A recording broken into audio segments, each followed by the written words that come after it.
The Yadigirigutta temple was inaugurated on March 28, 5 years later. The famous hill shrine in Telangana is now not just a cave shrine.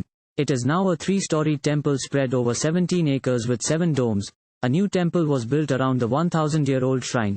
The restoration of the temple was done with the aim of providing various facilities to the pilgrims. From QR code tickets to free travel services to the public, several queue lines have been created at the new temple. Anand Sai, the chief architect of the temple, visited many temples in South India and was inspired by them for Yadigirigutta. None touched the old temple.